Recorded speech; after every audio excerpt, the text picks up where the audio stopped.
Marcher dans la forêt, c'est découvrir vraiment ce que le massif a de plus secret. À chaque pas sur ces sentiers perdus, à chaque fois que je me retrouve sur ces parcours, ce sont plein de questions, de découvertes, de petites ou grandes choses que j'apprends.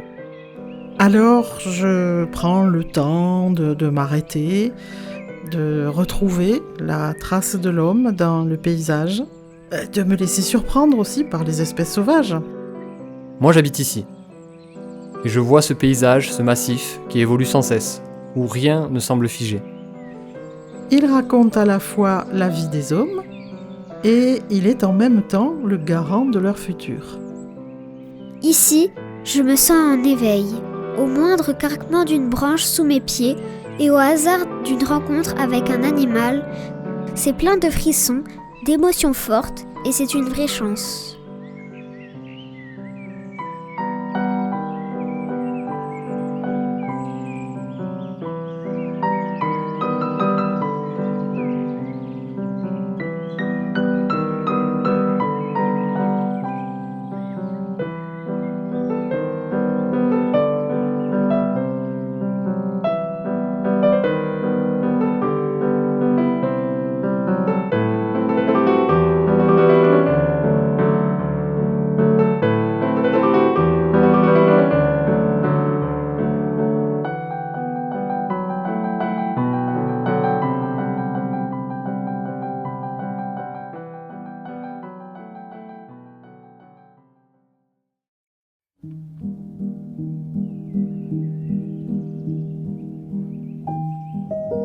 Moi, j'aime aller dans cette forêt, me perdre comme dans les histoires qu'on me raconte. Sentir les odeurs des arbres, des champignons, m'amuser à glisser mes doigts dans la mousse, regarder les ombres et les lumières qui changent d'un endroit à l'autre, c'est un peu magique. J'aime imaginer autour de moi ce monde merveilleux où les animaux, les plantes et tous les champignons vivent ensemble les uns avec les autres, et où tous les autres arbres aussi ne font qu'une grande et même famille.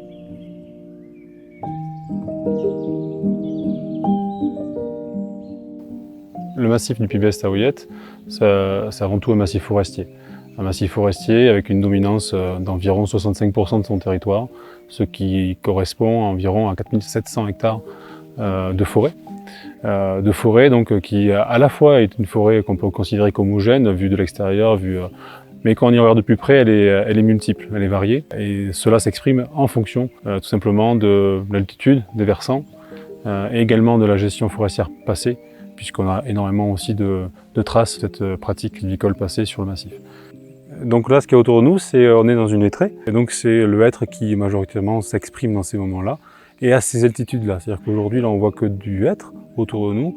On monterait plus haut en altitude, on verrait du sapin qui viendrait se mélanger au hêtre. Là, on est sur une hêtraie puante, et c'est un des habitats forestiers du massif. Vers son sud, on va avoir des hêtraies qui sont sèches, qui sont pauvres au niveau du sol, avec peu de matière organique, et ainsi du coup une hêtraie qui a su déjà peut-être mieux s'adapter que d'autres au changement climatique et à ces réchauffements récents qu'on peut constater. Les autres habitats forestiers sont divers, mais ailleurs, puisque du coup ils s'expriment dans d'autres types de conditions écologiques liées au sol, liées au climat, et on va retrouver la chênaie pubescente vers son sud-est, mais également les tiers de ravin, les tilleuls qui sont en forêt de pente dans des endroits très escarpés où seuls eux peuvent s'exprimer.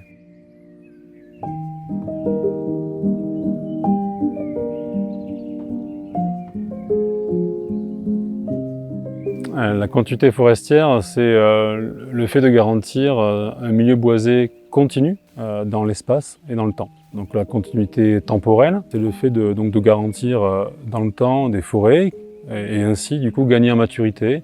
Et qui dit maturité dit évidemment gagner en diversité, autant des espèces que des classes d'âge de ces arbres, et également sur différentes hauteurs, gagner en hauteur.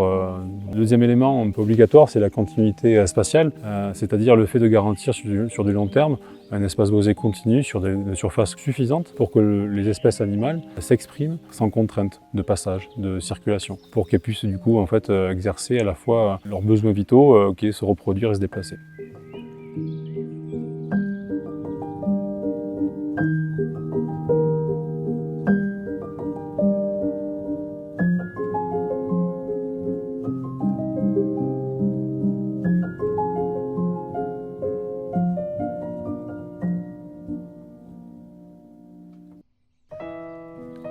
Je me souviens de ces endroits.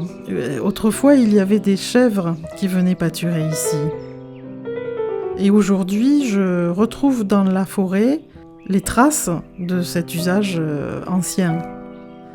Ici, il y a une grange, là, il y a un abreuvoir. Et un peu partout, on voit ces murets de pierres sèches dans lesquelles les arbres et leurs troncs tordus viennent s'en mêler. Quand l'homme n'est plus là, la forêt reprend lentement ses droits. Regardez là, juste au-dessus du village, dans le secteur d'Ambat. Il y a des chênes pubescents, avec leurs feuilles toutes douces, sous la chaleur du soleil. Et puis à leurs pieds, on voit des ajoncs, du thym, des pistachiers. Et puis ces feuilles velues, elles permettent aux arbres de s'adapter à la chaleur de ce versant ensoleillé.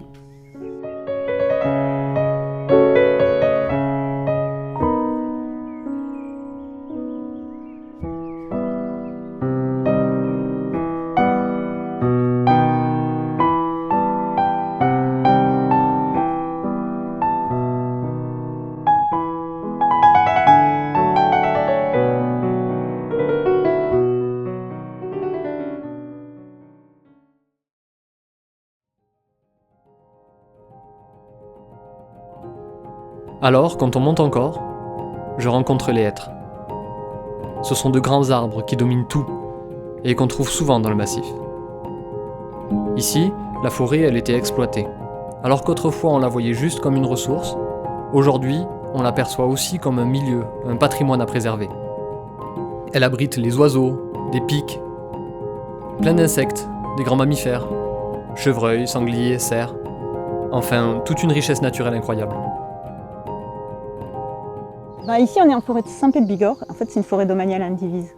Et c'est une forêt qui a une histoire qui est extrêmement ancienne. Il y a eu beaucoup de charbonnage et beaucoup de traces de charbonnage. Donc les arbres étaient coupés, ça a influencé la forêt à la fois sur ce qu'on avait, ce qu'on rencontrait comme arbre en âge, mais aussi en essence. Donc on faisait du bon charbon avec le hêtre, on faisait du mauvais charbon avec le sapin. Donc on a beaucoup coupé le sapin, on a favorisé à une époque le hêtre. Il faut savoir que dans les années 1850, la forêt elle était considérée comme ce qu'on appelle une forêt ruinée. Les charbonniers, il y en avait plus d'une centaine qui parcouraient le massif. Et ils avaient demandé à l'administration des eaux et forêts l'autorisation de charbonner les souches. C'est-à-dire qu'il y avait tellement plus d'arbres qu'ils voulaient extraire les souches et en faire du charbon. Donc bon, là, il y a eu une prise de conscience quand même que le devenir de la forêt risquait d'être compromis si on arrivait à ce niveau d'exploitation. Et les coupes ont commencé à être régulées, mais là, les arbres qu'on voit aujourd'hui, ils sont issus de cet historique. Et c'est une forêt qui s'est reconstituée lentement, dans les 160 dernières années, 170 dernières années. Avec le déclin du charbonnage, on va dire que le charbonnage a décliné jusqu'à s'éteindre à peu près juste dans les années 1920. Donc, on va dire la majeure partie du massif n'est pas exploitée depuis 1920. Et puis depuis 1960, plus du tout, nulle part. Voilà, donc c'est pas forcément courant partout d'avoir un massif qui n'est pas un massif de haute montagne, qui est un énorme massif de plus de 2000 hectares d'un seul tenant, sur lequel on n'a pas d'accès, pas de piste, pas de route, et sur lequel la forêt, même si elle a un passé assez fort de coupe de bois, d'exploitation, au moins depuis 100 ans, il est plus vraiment exploité. Et ça, c'est sur une hêtraie de moyenne altitude, c'est quand même relativement rare à l'échelle des Pyrénées. Ici, la libre évolution, elle va s'exprimer en fait sur la durée. Ici, on a la continuité forestière parce que ça a toujours été un massif forestier. On n'a pas encore l'expression de la maturité. Donc les arbres, on va les laisser vieillir et puis tout ce qui va aussi accompagner ces arbres-là, une fois qu'ils vont commencer à vieillir, donc il y a d'autres essences qui vont s'installer, le sapin va peut-être revenir, ça on n'est pas en capacité de dire s'il se réinstallera. On va observer aussi des phénomènes du coup de bois qui vont tomber au sol, qui vont créer du bois mort au sol, donc ça va enrichir les sols forestiers aussi avec d'autres cortèges. Donc il y a encore beaucoup de choses qui doivent se passer dans cette forêt pour atteindre vraiment un stade, on va dire, de subnaturalité ou de naturalité plus avancée. On a un milieu forestier qui est étendu et dans lequel tous les cortèges vont pouvoir s'exprimer liés à la maturité sur une surface qui a un sens à l'échelle de ce type d'écosystème-là. Donc on n'aura pas des effets lisières trop poussés, on n'aura pas d'influence extérieure parce qu'on a 1000 hectares en fait, qui sont laissés à la naturalité. Pour nous, gestionnaires forestiers, c'est aussi des sites sur lesquels on fait beaucoup d'études sur la biodiversité parce que ça nous permet de comprendre mieux les processus d'évolution naturelle des forêts. On peut intégrer ensuite ces éléments-là aussi dans notre gestion, dans la sylviculture. Et ça nous apprend beaucoup de choses en fait, sur les écosystèmes et sur les cortèges qui sont liés au vieux bois et au bois mort.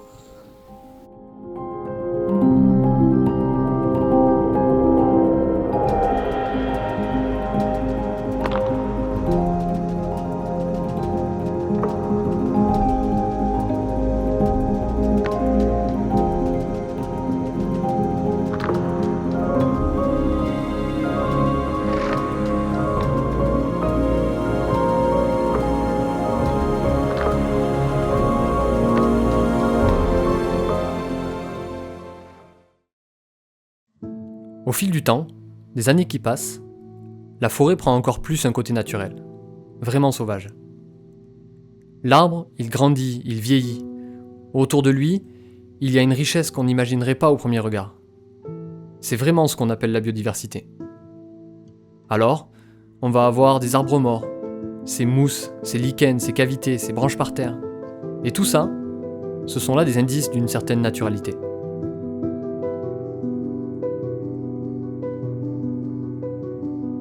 Alors les forêts sont certainement les écosystèmes qui accueillent le plus d'espèces différentes. On peut en effet dénombrer dans une forêt plusieurs milliers d'espèces dans un espace assez restreint, quelques dizaines d'hectares. Néanmoins, pour que ces forêts puissent accueillir autant d'espèces, il faut qu'il y ait des éléments caractéristiques et qui sont très importants, et entre autres les bois morts en quantité et en diversité, les très gros arbres et aussi ce qu'on appelle les dendromicrohabitats, c'est-à-dire des fentes, des cavités, etc., qui sont portés par une fraction de ces arbres. Alors le bois mort, c'est un élément essentiel pour la biodiversité dans les écosystèmes forestiers, parce qu'à peu près 30% des espèces qui vivent dans les forêts sont dépendantes du bois mort, plus ou moins, parfois tout au long de leur cycle de vie, parfois très partiellement, mais en tout cas 30% sont dépendants du bois mort. Alors dans le bois mort, on distingue au moins 3 compartiments, 3 types de bois mort différents. Le bois mort qui est par terre, au sol, le bois mort qui est sur pied, et également le bois mort qu'on appelle perché, c'est-à-dire ce type de bois mort, des branches mortes dans les arbres. Et alors ce qu'il faut savoir, c'est qu'il y a une assez grande spécialisation d'une partie de ces champignons, de ces insectes qui recyclent le bois mort, et que dans ces branches, par exemple, on va trouver des insectes et des champignons qu'on ne trouvera jamais dans les autres types de bois morts, c'est-à-dire les bois morts au sol et les bois morts qui sont debout. Alors tu vois, la branche morte qu'on a vue précédemment et puis cette concavité des contreforts racinaires, c'est ce qu'on appelle des dendromicrohabitats. Alors pourquoi dendromicrohabitats? Dendro, ça vient de arbre, et puis microhabitats parce que ce sont des habitats de petite dimension qui permettent à un certain nombre d'espèces de vivre à l'intérieur de ces dendromicrohabitats. Alors ces dendromicrohabitats, en fait, ce sont des vraies singularités morphologiques. Ça veut dire que seule une partie des arbres du peuplement forestier porte ce genre de structure. Alors la présence de très gros arbres est indispensable pour avoir une certaine diversité et quantité de dendromicrohabitats dans une forêt. En effet, seuls les très gros arbres portent l'intégralité des types de dendromicrohabitats qu'on a décrits et que l'on connaît. Et également, plus l'arbre est gros, plus il a une forte chance de porter d'abord au moins un dendromicrohabitat, d'en porter plusieurs et de porter plusieurs types de dendromicrohabitats. Alors, plusieurs milliers d'espèces vivent et dépendent du bois en décomposition. Alors, quand un arbre meurt et tombe au sol, comme celui-ci, il va passer par environ 5 stades que l'on distingue, dans lequel le bois va se décomposer de plus en plus par l'action à la fois combinée des champignons et puis des insectes. Ici, on peut voir, par exemple, que ce bois est en décomposition depuis quelques années. Je peux enfoncer mon couteau d'un centimètre ou deux. L'écorce est encore un peu présente. Et sur le même bout de bois, dans cette partie, je vois que l'écorce est tombée et que je peux enfoncer mon couteau jusqu'à la garde. Et donc, je suis dans un stade de décomposition un peu plus avancé. Ce qui est important de savoir, c'est que je ne vais pas trouver les mêmes champignons, les mêmes insectes dans le bois qui est en cours de décomposition à ce stade-là et dans le bois qui est dans ce stade-là de décomposition.